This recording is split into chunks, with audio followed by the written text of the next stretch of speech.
We went to our local school, and then we were told we were going to be riding a bus. I was very excited about riding a bus, you know, so the bus comes and we get on the bus, and then as we're going to another part of town, there were people that had signs as we were coming up in our bus. We assumed, or at least I assumed, it was a welcoming group. It's not exactly what was going on. We weren't being welcomed, and we had a mixture of teachers, some of which were supportive of having African-American kids at their school, and some that weren't. I had a reading teacher whose name I have blanked out of my mind on purpose because she segregated the students without any testing or anything like that. All of the black children were all put in little chairs and had to sit in a circle. The mid-range white kids got to sit at desks, and the strongest readers had a little raised stage with a round table that they got to sit on. So we were physically able to see where we were supposedly were in the class.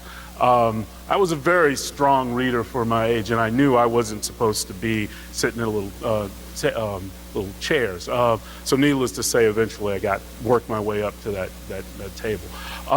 But that all began a process of what I like to say being an agent of the federal government, because we got bused from my neighborhood to every part of Nashville during my time. So we lived in North Nashville, we were bused to the west, we were bused to the east, and we were eventually bused to the south for high school. And one last thing I'd like to share before I introduce the other folks on the panel, something I hadn't even thought about. When being bused to a school in South Nashville, which was predominantly white, most of the students assumed that the African American students were all lower income or lower income than themselves, and we never talked about this, and I know I never talked about it, and so kids would make comments about, you know, you're from the poor part of town, which we actually weren't, and our family was a middle income family, and I remember kids talking about saving up money to get certain things, white kids saying that,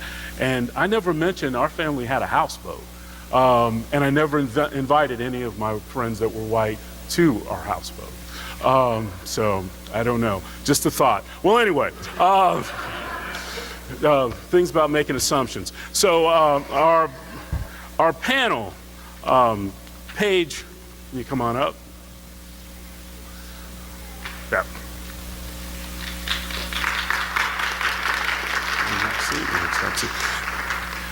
Paige is one of our students here at Cedar Ridge, and we had a great conversation about equity a few weeks ago, and she has some great things, I think, to share. If you can go ahead and have a seat, I think we'll do it this way. And I want to make sure I'm getting everybody's name. Kim Anthony Bishop, if you come on up.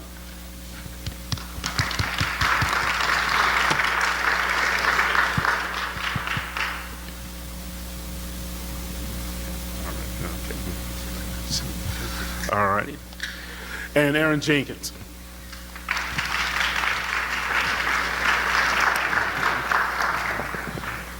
And in terms of format, we're just going to start with a few questions to each person individually, and then we'll try to open it up and make it a little more conversational, and then towards the end we'll have a little question and answer time. So I'll have a seat. And so a few weeks ago, Paige, well, first, can you tell a little bit about, who are you, by the way? So my name is Paige Shelburne. I'm a senior at Springbrook High School. I've gone through MCPS schools since kindergarten. I've lived in Montgomery County since I was born. And in all honesty, I've absolutely loved it, and I can't imagine I would, live anywhere else. And so a few weeks ago, we were having a conversation with our high school youth group about equity and how is this what is it, and is this something that you see or have some understanding or opinions of in terms of the schools that you're in? We've for our high school Sunday school group, we've got kids, they're a phenomenal group. We have 20 kids who come pretty much every Sunday. I don't really know why they always come as one of the youth leaders, because I don't know what we're offering, but we've got kids from Montgomery County, Howard, Anne Arundel, and Prince George's County. Some are coming with their families to church, some are driving on their own. We often have really good conversations, and we have students from a range of schools, from public schools, independent schools, church, and home schools. And it's fascinating for me, and I get a lot out of just hearing their conversations and the things that they have to share and their perspectives, both on a personal level in terms of where they are and how this impacts their faith or not as it goes. So in terms of the equity conversation, could you share just a little bit about what some of the folks were saying about what they were seeing in their schools? So as a lot of the people that were in Montgomery County, they live in a very diverse area of Montgomery County, but also the main topic of discussion was overpopulation in schools. A lot of people had the, what are they called? I'm blanking on the name. The trailers, thank you. Yep. So, yeah, and I had them too as well, just in elementary school, just because of that overpopulation and the fact that they couldn't handle that many kids. And then I kind of realized they can handle that many kids. I remember being in a higher math class, and there were 5 people in our class and a room that could fit 30, and then there were 40 people in one of those trailers that could easily be put into our classes. So the biggest problem was overpopulation, but also not being able to meet students' needs. I get that meeting every single student when there's 300 kids at a school is very difficult, but you can get a kind of a general thing, as talked about earlier, the duck can swim, but it struggles with climbing and so forth. So that was our biggest discussion, but it was very interesting talking to different students because none of them go to my school. So, and I haven't gone to any other high school other than Springbrook High School. So hearing about what their situation is, and we had middle school kids up there as well. So hearing what happens in middle school too, I think was a really good, we had a really nice discussion, and I was really able to get different perspectives on what it's like in Montgomery County. And that is why I'm here today. And can you say a little bit more about the difference? Because the trailer part was really fascinating because there was this imbalance. There was, students talked about how either they themselves or they had friends that would maybe live just a neighborhood over, went to a school that was just bustling with kids. And then, as you were just describing, there are some schools where there's only a handful of kids in a particular class, and so there's this imbalance in terms of like. Yeah, we were looking at the map of where like the lines are cut off. So if you're in this area of Montgomery County, you go to this school. If you're in this area, you go to that school, even though there's a school right here. And they do that to keep everything balanced, not gender, religion, culture, race, etc. And they do that to keep it balanced. But some places are more populated than others. So an example would be Blake High School. I applied to go to Blake. I was very interested in the arts. I was a dancer growing up, and I wanted to get into Blake and be able to do their arts and dance program. I applied for the school. Springbrook was my home school, and I did not get in just because they were trying to balance out specifically the races. So there were the population there was maybe 50% white people, 25% African American, and the other 25% was Hispanic, Asian, Indian, etc. So they really attempted to balance that out, and that was great, but I didn't get the opportunity to go there. So I went to Springbrook. Springbrook's a great school. I'm so glad that I didn't get into Blake because I really found my place at Springbrook. So that was nice, and so, okay, I lost my train of thought, I'm sorry. But being able to see that there are terms of like efforts of balancing off. Yeah. And some of the, I'm curious in terms of, with yourself and your peers, how do you know how these decisions are being made about who goes to which school and how the boundaries tend to be? We really don't. We don't get to really see how Montgomery County makes these large decisions, like the decision to start in all-year school year with certain elementary schools like Roscoe Nix. Another one was the change in healthy foods, the change in schedules, and even just the districting. We really don't get to learn much about our county. We learn the rules that the county makes, but we don't get to learn the process. And I think that really frustrates us. So when a decision is made by Montgomery County that, you know, it's not explained to us why it was made, and if we disagree with it, we have no reason to say, oh, they probably did it because of this. We have no idea. So we get frustrated, and so a lot of people start expressing their hatred towards Montgomery County when MCPS leaders probably have a very good reason for making these decisions for the sake of the students. And so by not seeing that process, it becomes frustrating and we make assumptions. And so a lot of people say they don't like MCPS, and it hurts, even though it's a great county. But that's just the biggest thing, that communication issue. You know, we even ask our teachers why they make the decision. Teachers are just like, I don't know. No one knows. So that communication aspect is frustrating. Well, with that, we bring in some other perspectives on this. And Kim Anthony Bishop, could you just say a little bit about your background and your history here in Montgomery County? Sure. Good morning, everyone. Good morning. So my history is deep and long in Montgomery County. In fact, I live the next street over on Batson Road, and I can trace my family back about 6 generations. My parents grew up across the street from each other. So my mom moved twice to my dad's side of the street, and then when they built their house, they moved back across to my mom's side of the street. So I've had, so I can trace my family back that long. I've had the opportunity to experience Montgomery County through the eyes of my parents, who went to segregated schools, to me being at Burtonsville Elementary, where I was one of 4 black students in the entire school.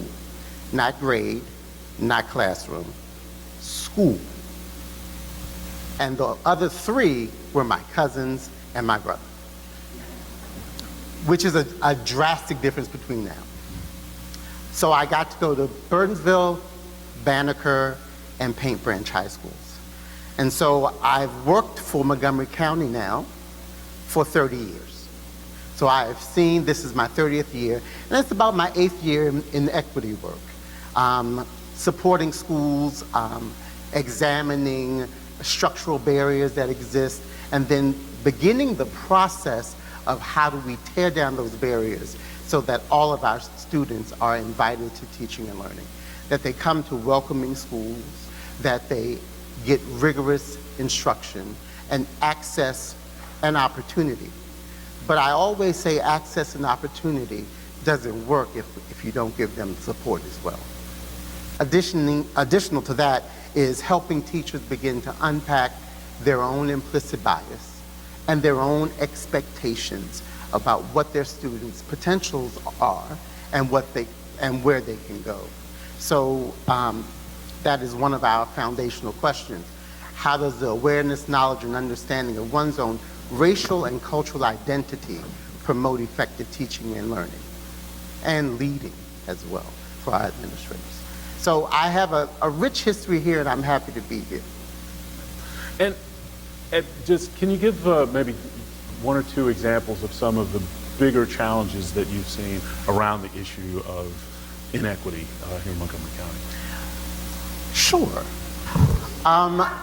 I have come to a place where I'm recognizing that education is an institution. And any institution that's been grown here in the United States is designed with a racialized foundation. We can look at data after data after data, and we see disparities that have existed since the beginning. And so we try to open people's minds about opportunities and potentials, and really have people understand how they've been socialized to kind of play along in this status quo, or this perpetual cycle of inequities. And how do we help people begin to understand that what's happening now isn't right? It isn't fair.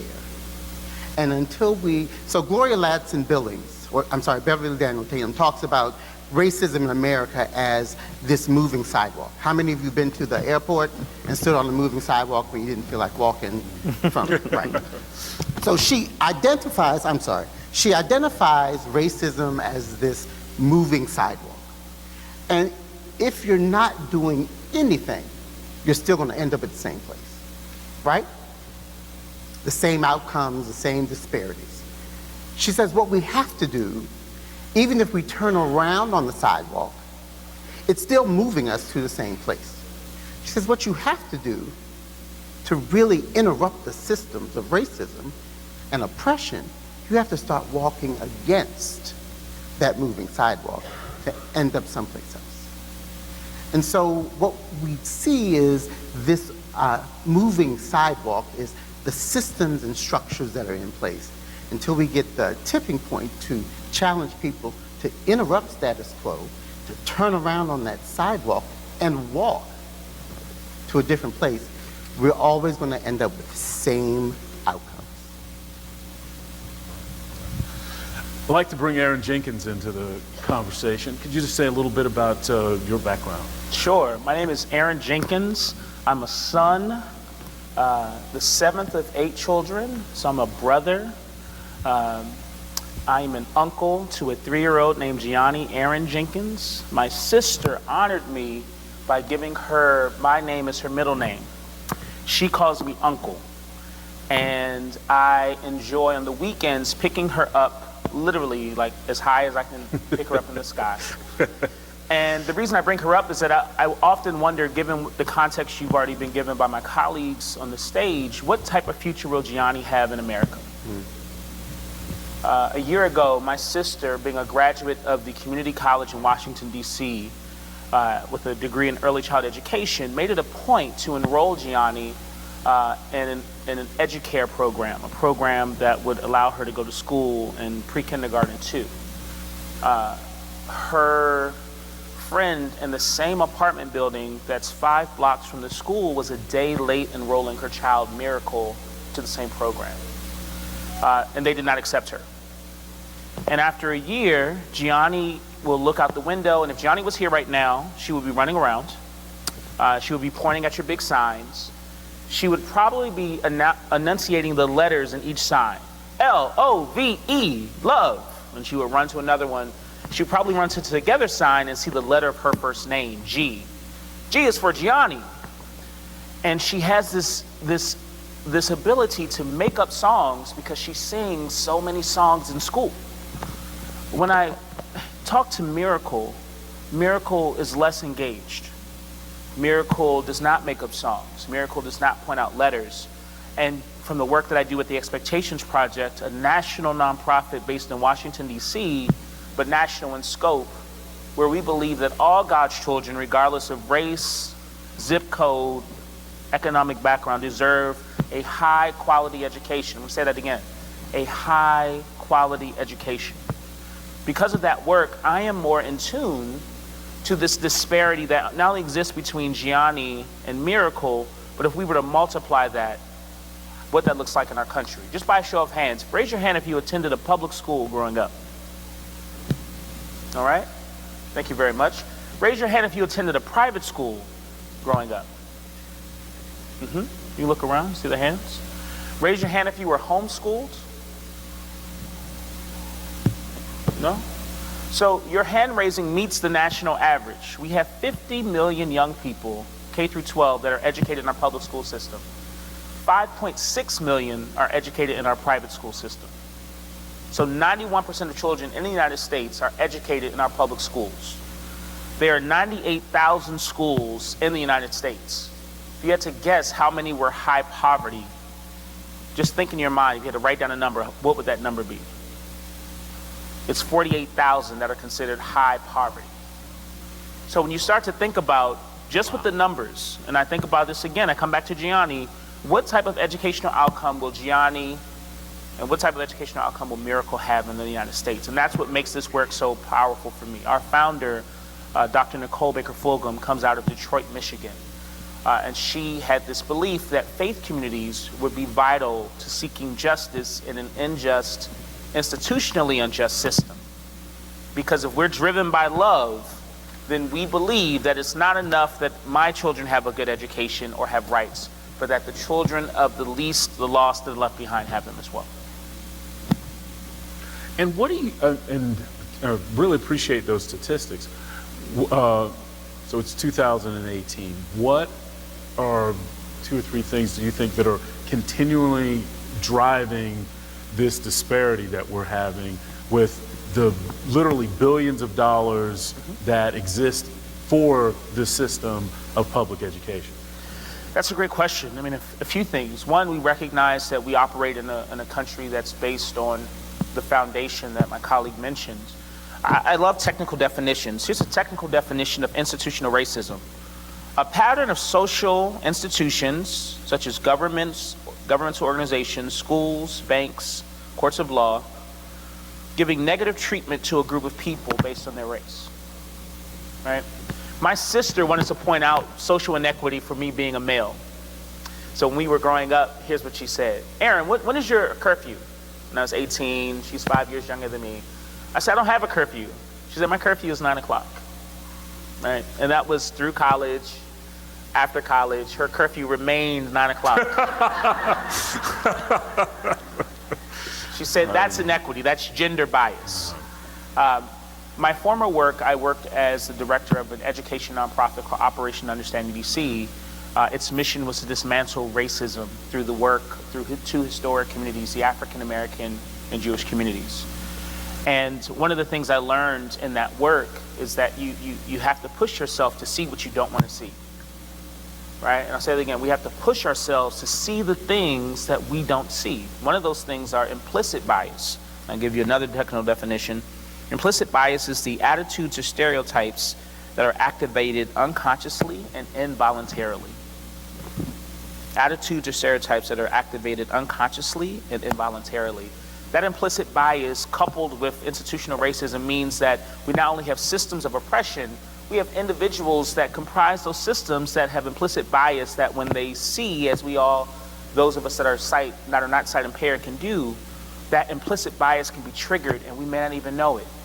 So my teacher, as Reverend Dr. Brenda mentioned, could see me, and if she saw Aaron, a brother, an uncle, a son, that would be a different treatment than if she saw an African American male who statistically may be more prone to be violent.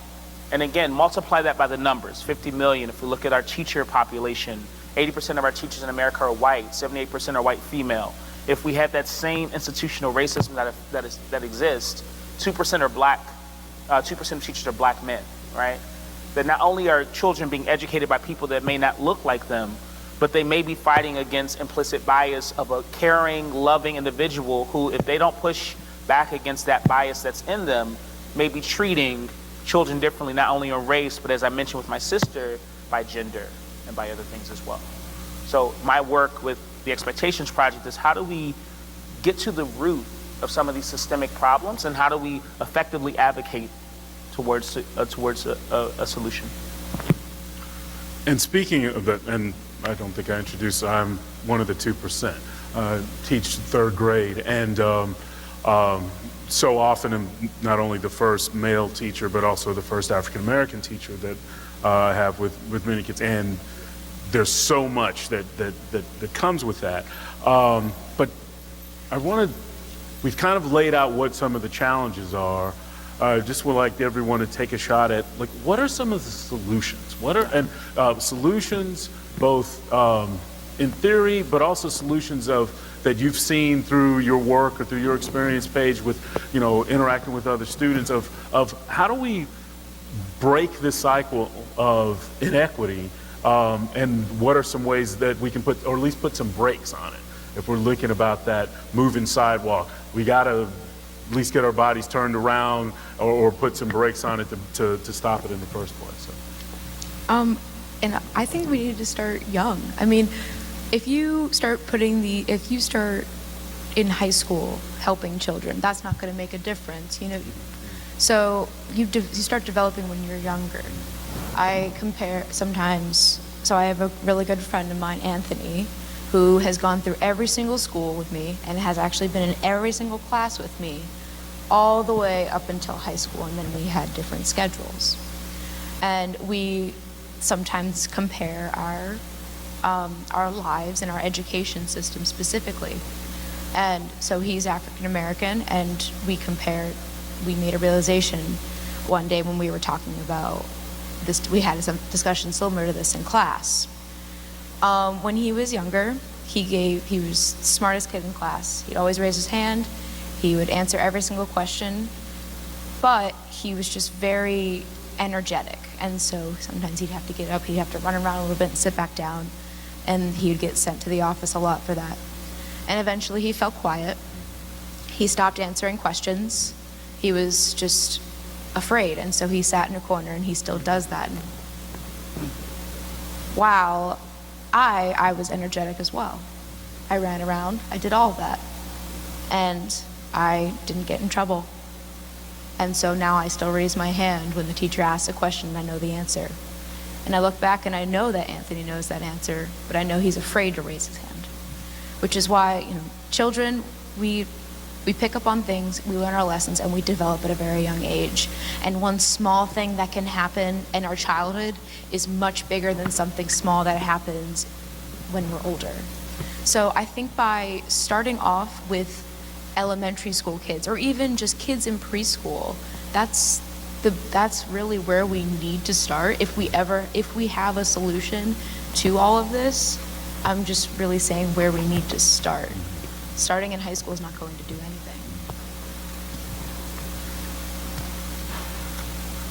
So to piggyback on that, I would add that, yes, having conversations early, but also understanding how our beliefs play in what we expect from our parents. So I would probably say that Anthony isn't afraid.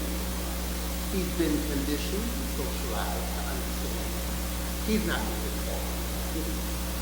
So why should I? That makes sense. I think the belief system and helping people unpack their own implicit biases helps people begin to question why the same behavior in two different students triggers them to respond with the opposite way, where the other students doesn't.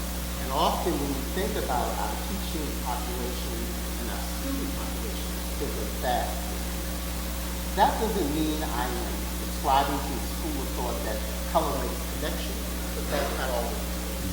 I'm often reminded of Maya Angelou's quote, not all your skin folk are your kinfolk.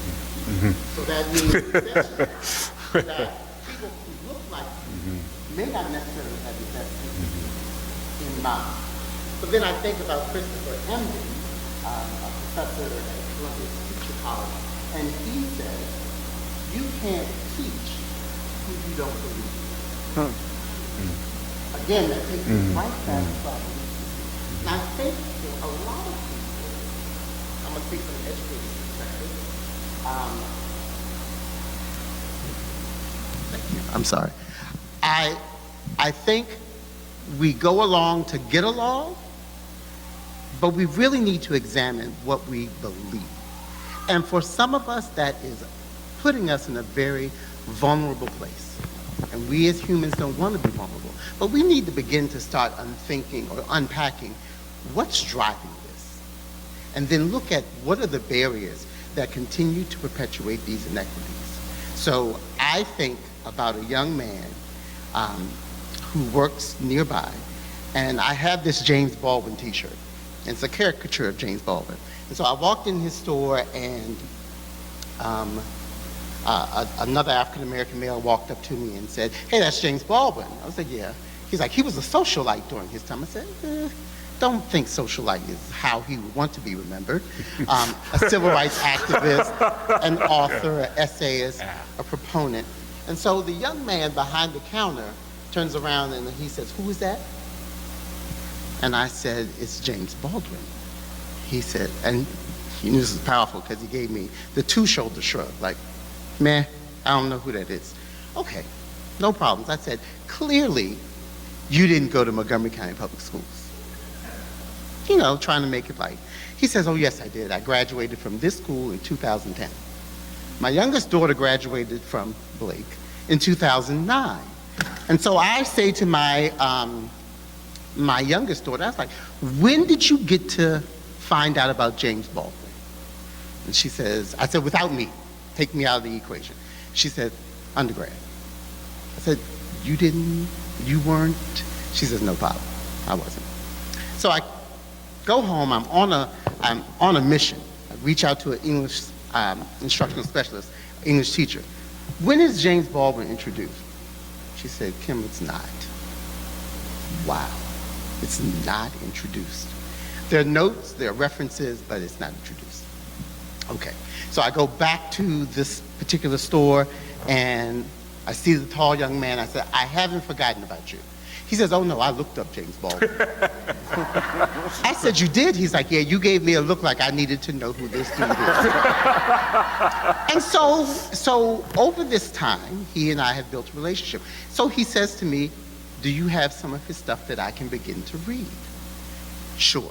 I run home, I get on Amazon, I order some Baldwin books, I take them back to him. He's like, "I'll take really good care of these." I said, "Nope, they're yours." So then when I go back and see him at the register, he wants to engage me in a discussion about Giovanni's Room, or if Beale Street could talk. I'm like, "Yo, I haven't read that book since undergrad." And so he begins, he's like, "Well, who else can I read? Who else can I read? Who else can I read?" I'll pull in the parking lot, he's in his car, and he'll tap the horn, and I'm like, "Hey." I said, "What are you doing in your car?" And he holds up a book. And he's reading a book. And so I say all of that to say, I can't project how this might have changed his trajectory, but what might have happened if he was introduced to James Baldwin when he was in 9th grade? Could he have become a college professor? Could he have become an author? I mean, the potential is there. He is reading, he is a voracious reader to this day. So I said, "What did you read in high school at said high school?" And he said, "We watched movies." I said, "You watched movies?"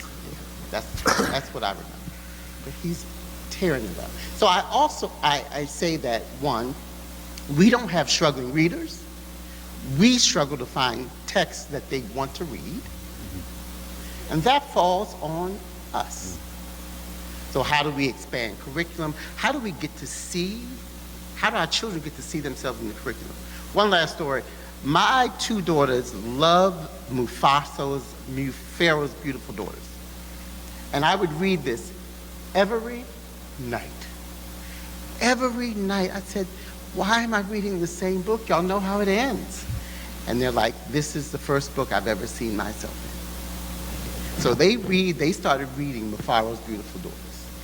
And it is like they are catapulted back to their childhood because they got to see themselves as beautiful little black girls in curriculum. Like, they matter. They are valued. They see themselves. And if we don't see ourselves, we can't see our potential.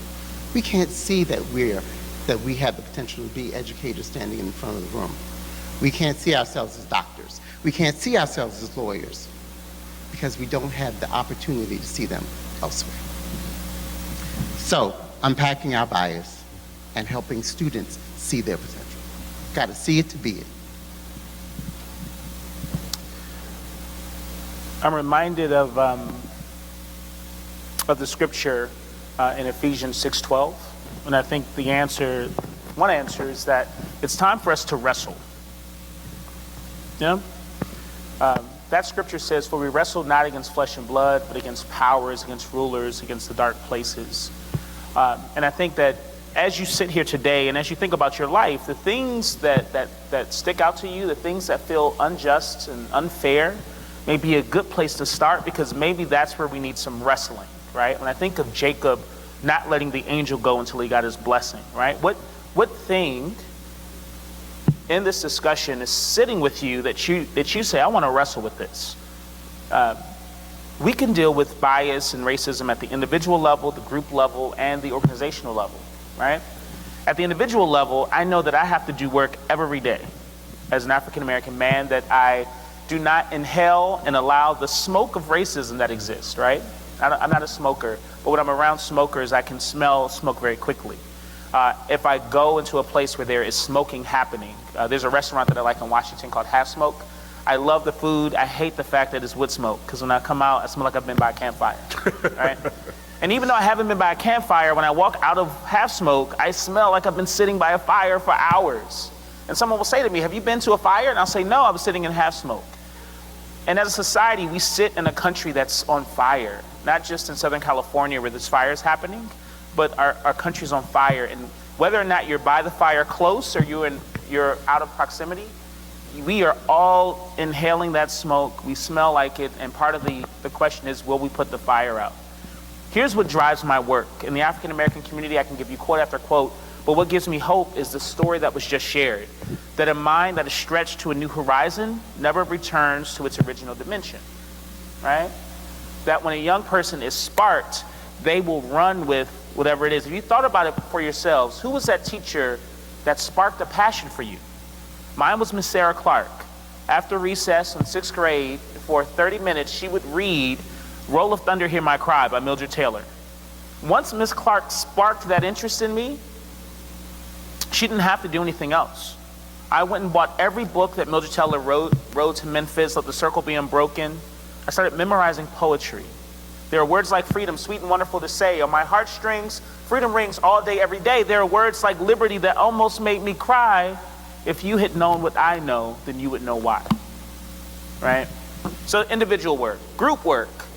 When was the last time you and a group of people sat down and read a difficult text that challenged you,